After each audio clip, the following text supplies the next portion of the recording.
Annyeonghaseyo Chingo, this is Kuya Mike TV at samahan niyo na naman ako nasagutan itong EPS topic sample exam 503. Tara guys, samahan niyo na ako. Basahin natin to. Sabi rito ay Ipijinun musundum nika. Yan, puro sign na naman. What does this sign mean? Yan. Basahin natin ng 4 choices. Si number 1 guys is si Biga Onika Chonchonwi Onchon Hasipsyo. Yan. In English ay drive slowly as it rains. Dito naman tayo kaya number 2. Kaya Mure. Ayan Kiponika Torokachi Masipsyo.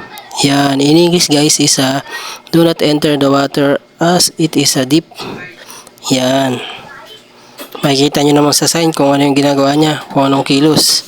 Dito naman tayo kaya number 3. Kaya patak kung sang chungim nika turaga sipsyo. Yan. In English ay make a detour as a floor. Construction work is underway.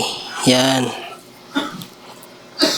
Dito naman tayo kaya number 4. Kaya pandagi. Kaya pataki Migoroyonika. Ayan. Chuship hasipsyo. Ayan. In English guys is watch out for a slippery floor. Ayan. Sa palagay nyo guys, anong tamang sagot dyan? Base sa kilos sa sign. Ulitin natin. Basahin natin Ito yung yung sa sign. Si Migorom Chue. Ayan. In English, be careful not to slip at fall. Ayan Migorom Chue. In English, be careful not to slip not to slip at fall. Ayan. Sa palagay nyo guys, anong tamang sagot dito? Ulitin natin Sabi niya ay Ipijinun musundum nika. In English, what does this sign mean? Ayan. Si number 1 ay si Biga Onika Chonchonwi Onchon Hasipsyo. In English, drive slowly as it rains. Dito naman tayo kaya number 2 kaya Muri Kipunika Turukachi Masipsyo. In English, do not enter the water as it is deep. Dito naman tayo kaya number 3 kay Padak Kusang Chunika Tura Kasipsyo. Yan.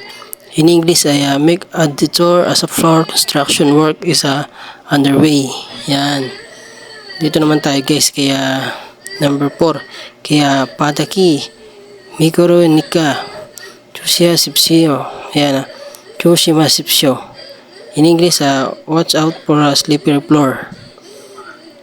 Tamang sagot dito guys is number 4. Siya Pataki Bigoro Nika Hunika. Yan. Kamsahamnida. Sana may natutunan naman kayo.